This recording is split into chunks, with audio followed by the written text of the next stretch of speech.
by the following sponsors: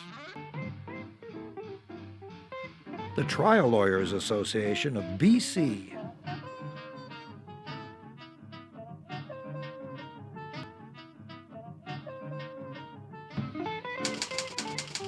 the Vancouver Courier newspaper,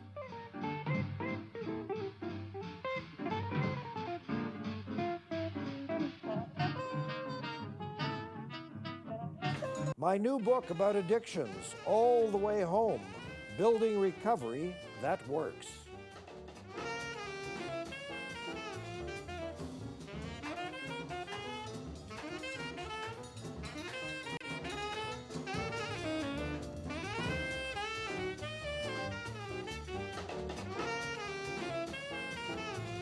As recently as a week ago, 13 children of women who had been murdered by Mr. Picton, the pig farmer, have been awarded $50,000 each. It's not nothing, but it's not a huge amount considering the loss that these people continue to endure. And when you also match it up against other jurisdictions, in the state of California recently, a family was awarded well over $1 million, I think about $1.5 million, for a wrongful death kind of issue. But we continue to lag behind here in Canada and in British Columbia. The lawyer representing these people in the Picton case said the vast majority of families affected by a wrongful death are denied access to the legal system, and the law severely restricts their compensation. You have only to take a moment to consider your feelings if you were caught in this kind of nightmare. Well, we're delighted to welcome to our studios today Catherine Adamson and Margaret Birrell, two people representing a group called the Wrongful Death Law Reform Group. Wonderful for you to be here. Not so wonderful that you have to be here, but wonderful that you've taken up the flag. Margaret, you're a volunteer, and you've been, in a way, kind of the helmsperson for this group for quite a while. Yes, it was 9 years ago. Yes. And I knew nothing about the issue, absolutely nothing. And I was asked by a lawyer that I know, Don Renault, to come to a meeting at his office. And he didn't give me a backgrounder. I went there, and family members were there, and they went round this large table, and they talked about their loss of a loved one. Yes. And it changed my thinking a lot, because they were not there looking for money. They were looking there for respect and dignity, and so that what they had gone through, no other families should go through that. And so out of that, we formed a campaign. Yes. To try to change the law in BC.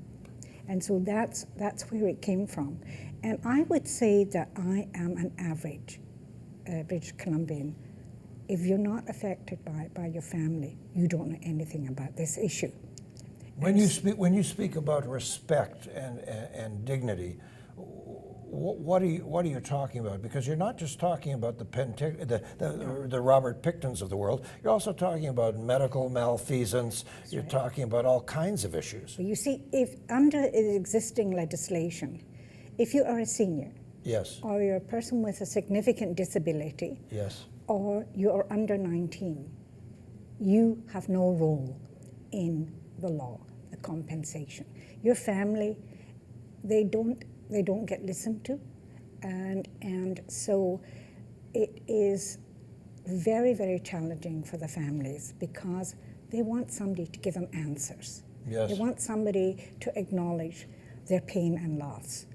And you'll hear politicians saying, "Oh, it's just about money. It's just about lawyers wanting money." They say that? Oh yeah, all the time. That's idiotic. No. They say it all the time. And it isn't about that. It is about recognizing that the estates of somebody in your family that you've lost should be recognized, and what happened to them should be recognized. Now, we're not talking about the $50,000 flat rate. Yes. Because the way that we see this law, which we have drafted, it has to be the individual. Everybody's needs, every case is different. Totally different. Yes. And so families they just don't get listened to. And so they're dismissed. And so we all, decided that we would do this. And it has been a huge, huge challenge for the families that are participating. Catherine Adamson, you have a very particular story, and we're just hold on that story for a few minutes, and we'll talk about it shortly. But you've been drawn into this because you lost a child in Yes. a dreadful, quite frankly, stupid way.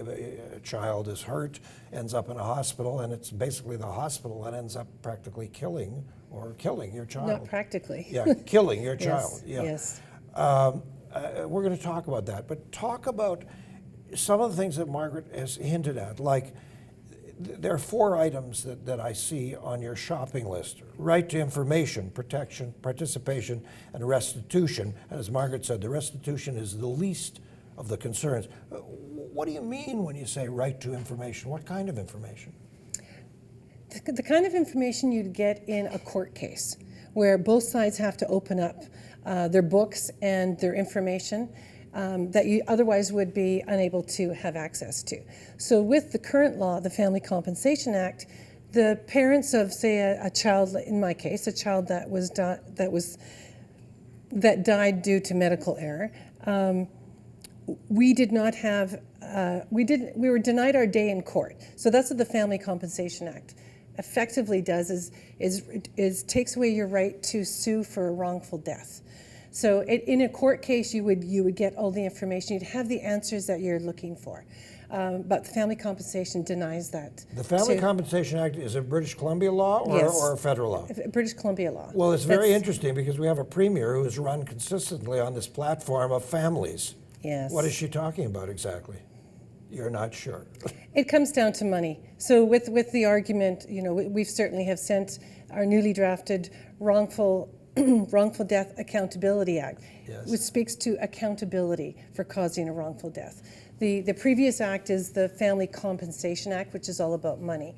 But when you speak to government members, all they want to focus on is money instead of justice. And we are more interested in justice. Probably and having your say. probably the best work, in my opinion, that Paul Newman, the great movie actor, ever did was a court case about medical error, malfeasance, called The Verdict. Yes. And the issue was that a doctor had administered something that he should have not, and he had the records changed and fudged, and he told the nurse who was standing next to him, if you tell anybody about this, you'll never practice again. Can I pick up on the thing about the Premier and families? We had 2 Attorney Generals before Yes. that supported us, Mike DeJong Yes. and Wally Opal. Aha. And we were proceeding very, very well through the drafting of an act, circulating it, feedback, etc., etc. And then the shutters came down about 2 years ago, and we were shut out of the dialogue. How? Literally how? But literally, People didn't return your calls? Or? they didn't return the calls, or they would get somebody else to call you who was lower down on the totem pole and didn't have any influence. We went to a very important meeting 2 years ago over in Victoria. Yes. And when we got there, we were supposed to be working out a timeline for this act, Yes. working on who would be at the table for regulations, to examine each piece. And when we got there, the bureaucrats, senior bureaucrats in the Attorney General's office said, well, we want to review all of this. And we were thinking of bringing in a third party to review. Now, we were able to dissuade them. But we asked, could we please see the figures from ICBC? Yes. Because the bureaucrats kept saying, it's too expensive, we're waiting for ICBC, we're going to give you the financial What did you want to know from ICBC? They did an analysis of what bringing this act in would be. Yes. From ICBC. They're ignoring the fact that you've got the BC Medical Association that are also a part of this. And in fact, I would say in most of the cases that we look at or people contact us, it's not ICBC, it's the doctors. But yes, exactly. But you see the problem that this government has. Only today, Minister Terry Lake announced that he's assigned a new boss to the Fraser Health Authority. He's called on Wynne Powell, for the CEO of London Drugs and so on. And Wynne Powell is a great organizer and great corporate guy, and he might do something. But the reason they had to do this is that hospitals from Surrey to Langley are kind of a mess. They've got super bugs roaming around in the corridors. People are getting sick. They've got problems with emergency wards and so on. They could easily have a lot more cases on their hands, and it could cost them a fortune. I'm okay with that. I say let it cost them a fortune, even though I'm a taxpayer. Well, you see, we've asked for the details. You know, Yes. we obviously want to see the documents too. And anything we've ever seen on finances, it's been whited out. Yes. You know, It's been whited out. yeah. What country, what gulag are we living in? Well, what I don't understand, and I'll let you talk to it, what I don't understand is, like, this is all our money. Yes. This is the citizens' money. We Yes. pay into ICBC, and we are paying for the doctor's services, and we also pay for the doctor's insurance. We pay $25 million a year for the doctor's insurance. And yet we, representing the families, and the families speaking for themselves, we can't see those documents. That's really, And now yeah. the latest thing is, the current Attorney General, we cannot get a meeting with That's, her. I was going to ask, have you tried to get hold of Suzanne Anton? Oh, yes. What are you being told? She can't see it. She's decided that the documents that she has and the information she's got is going to cabinet. And so, as you know, once something is a cabinet document, we're shut out. It goes in the bottom drawer, kids. Yeah, we know that. Catherine, we just have a minute or so before our break. One of the rights that you folks are asking for is right to protection. Victims will have their security and privacy protected during the criminal justice process. Are you saying that victims at the moment don't have security and privacy protected? I'm not exactly sure. Yeah. Because there's so few court cases. Yes. This doesn't get to court because of the Family Compensation Act, that we really haven't examined that thoroughly. And that's one of our frustrations. If you have court cases that show, in particular, medical malpractice, Yes. then that brings about changes. If a judge says, yeah, you're guilty, you did these wrong things that caused the death of a child or a senior or a person with disabilities, then the hospitals are duty-bound to make changes, to retrain doctors, to change their procedures, to do things like that. That's what we're looking at. So I can't really answer that question. Well, there's another huge issue. I don't know if it's part of this mix. Is what about Corrections Canada? What about parole, probation, psychiatrists, psychologists, social workers who take an extremely dangerous person who has a huge record of danger, public danger? Oh, we've given him therapy and the right medications, and they give him unescorted passes and so on, and he goes out and kills someone. Has anybody considered suing the Corrections Canada? That's a very good point. And if the prisoner or parolee, say, killed a child, for instance, Yes. then the Family Compensation Act would prevent you from being able to launch a lawsuit. Exactly. So I want to be the first guy to launch one of those lawsuits. I wish you would. we have to take a break, folks. Just a quick break. We'll be back with our guests in a moment. Your opportunity to take a look at our website, davidberner.com. Always happy to have emails and comments from you. And as well a chance for the lovely people who help support this show to say hello here on Shaw, Community Television Cable 4. Back in just a minute.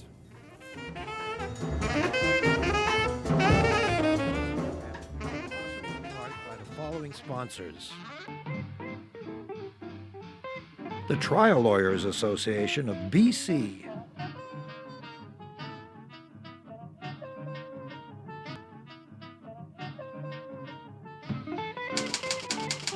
The Vancouver Courier newspaper.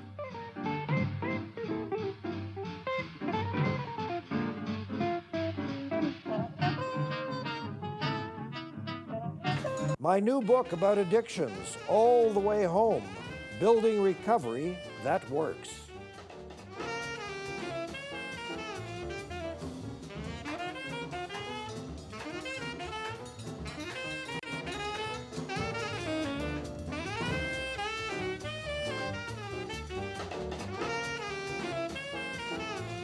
Catherine Adamson and Margaret Birrell are both here talking about the Wrongful Death Law Reform Group, and they both have very good reasons to be here and to be supporting this cause. Catherine, let's talk about your story and your book for a moment. You had the hideous misfortune of having a lovely daughter die. Give us just in a minute or so, I know that you've written this beautiful book about it called? Oh, Heidi Dawn Klompus, Missed Opportunities. Yes. Yeah. So give us the short version of this obviously very textured and lengthy story. I'll try and be as brief as I can.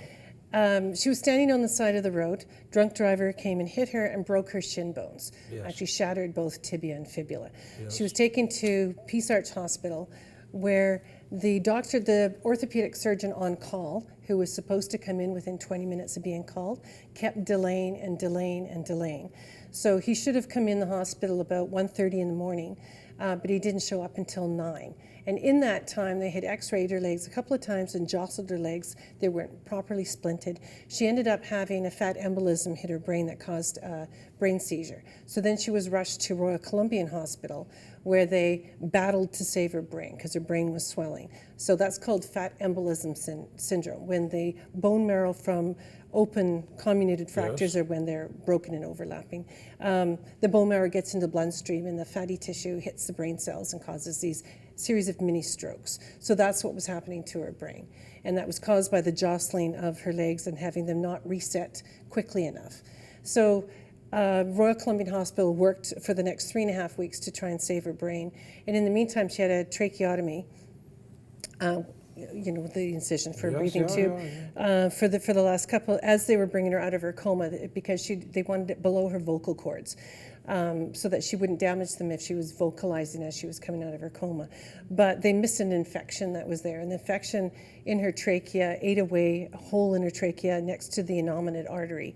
The innominate comes right out of the aorta, high pressure blood that goes up to the brain. So it ate away, it's called a fistula, where one tubular structure has an infection that eats into another.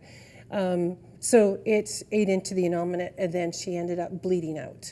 So she ended up How old was she, dear? 17, Oh my just God. starting grade 12 in September. Yeah. So here's a child who, through no fault of her own, is hit by a drunk driver. She's lucky. All she has is some That's right. smashed Another girl bones. died at the scene. Yeah. And some of her friends had worse injuries than she had. And she's admitted to So- the hospital, Yeah. not in critical danger. No, she's awake and actively talking. Yeah. Yeah. And then all of this ensues. Yeah. What immediately happened after that? Did you immediately start screaming and yelling at the hospital? Did you immediately start, did you No. call a lawyer? I mean, what happened? I didn't know how bad things were at first. Yes. But because of an unusual death of a child, there was 2 investigations. So one is the coroner's investigation that they have to launch on the death of a child, Yes. no matter what the circumstance. Well, if it's unusual circumstances, and then also the Children's Commission. So the BC Children's Commission is no longer in place. I think the Liberal government got rid of it. But at that time, they investigate all the deaths of children in BC. So both did independent investigations. So that took 1.5 years for them to finally come out with their reports publicly. And in the meantime, with the coroner's investigation, she and I had been talking back and forth as we were going along. And every time I talked to her, she would be more and more upset with what she was unearthing. And things that I was completely unaware of, obviously, when she was going into hospital records. But she basically said, your daughter never should have died. She never should have come close to dying. So this was completely medical error that caused her death. But the coroner's report is not allowed to place blame, but she did put in recommendations for improvements on certain parts of her care. Certain recommendations on improving long bone fractures, how they handle them in the emergency ward, improvements on how they handle fluid levels in the body, and on how they handle tracheotomies and infections. Clearly, if you could be Superman and spin the world backwards in time, what you would wish for is that none of this happened. Obviously. But what today would you want or expect from a government or a hospital or the College of Physicians and Surgeons? I would like accountability. So in Heidi's case, because she was a child, we could not sue. We were told that the Family Compensation Act... See, I don't get that. Okay, I'll explain. We can technically sue, but the compensation for a child is about $20,000. But in our case, we'd be suing ICBC and 2 hospitals and a handful of doctors. And the legal cost would be in the hundreds of thousands. But I don't get the thinking about you can't sue because it's a child. Because that's the compensation allowable for the death of a child. They're basically worthless, which is why we've got these pins saying. In the eyes of the law in BC, they're basically worthless, as are seniors and people with disabilities. Yes, Margaret, I just jump in here. You said that at the beginning, that seniors and people with disabilities also you can't sue on their behalf. Why? Why are seniors children? I don't get that. They are excluded from the legislation. Why? What's the thinking? You have to because ask. they're not wage earners. And there's not a dependent family that would be depending on the rest of their lives on that, like a father's wages. Yeah. I got So it. the Family Compensation Act came in over 150 years ago. It was 1846. And it was basically structured Just for the about families. the time we were still burning witches. Yeah, but it was structured for families who lost a husband through some industrial accident or somebody else's wrongful act. Okay, now I'm getting it. So that makes sense. But its do, yeah. application today is so twisted and so...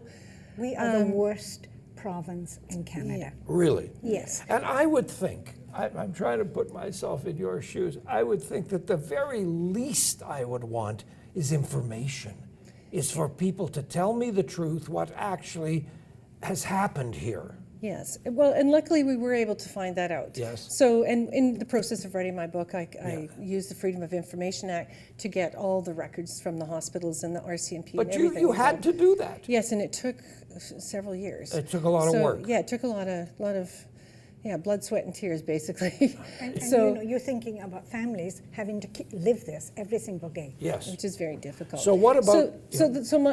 One of my concerns is that even with the coroner's report and even with the Children's Commission report, which was very similar to the coroner's report, there was no punishment for the doctors and nurses involved. Not very the nurses, but the doctors who made wrong decisions that caused injury that led to my daughter's death.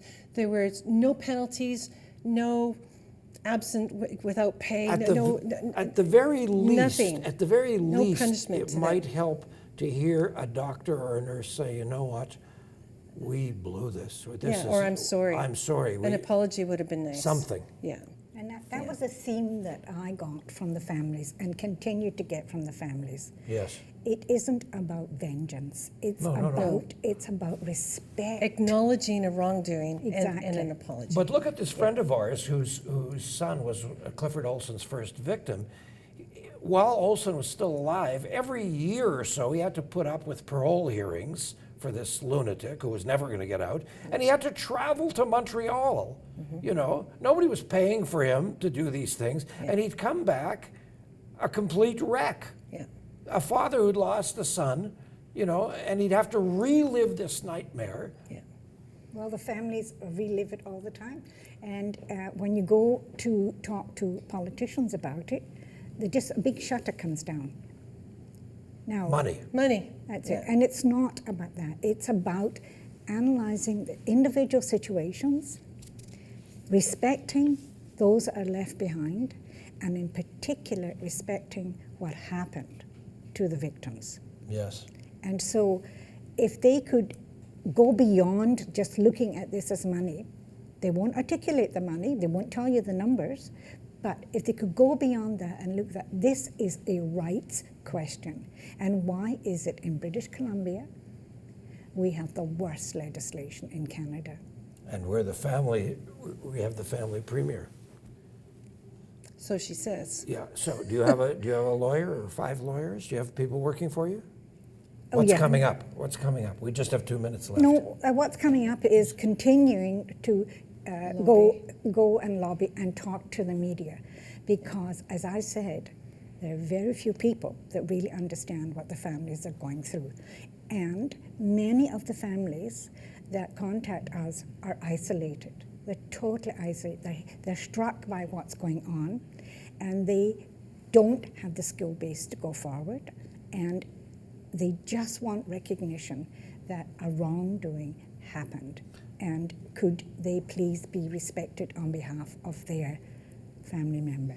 So we're essentially a support group, Yeah. but we're still politically lobbying to try and get this law changed so that other families won't have to suffer like we have. Yeah, and I think it's and some recognition that not only do you suffer a death, and not only do you have to live with a death, and as we all know, having your child die before you do is the worst, most challenging, awful, god-awful thing that can happen to you, but also nobody understands what else happens. Marriages fall apart. Yep. People have to move. Houses have to be sold. people lose jobs. People lose jobs. Because of emotional trauma. Of course. I know with Mothers Against Drunk Driving, I was with them Yes. for a few years. And again, around a big table, everybody shares their stories. There's so many people that lost their jobs because they couldn't cope, because of the death of a child in particular to a drunk driver. Folks, in that look, case. we're out of time. It's wonderful to have did you go here. fast. Thank you for keep, having keep, us. keep, Thank you. keep up the fight. I might see if I can get a phone call into Miss Anton. Good. It would be would interesting. appreciate and I look fun. forward to that. see if she takes the call, or somebody takes the call. Thank you. Thank you so much for having us. Our Thank you pleasure. very Keep- much. Keep up the good work. What am I? Thank you, folks. That's it. What are we doing next week? Oh, a slightly similar story. Carolee Block, Executive Director of the Seniors Services Society, and Elmer Cardinal, who's someone who's been using those services, will be here because all of a sudden this families-oriented government has cut off funding for a bunch of senior services. Isn't that attractive? Thanks for being with us. We look forward to seeing you here again soon on Shaw Community Television, Cable 4. Good night.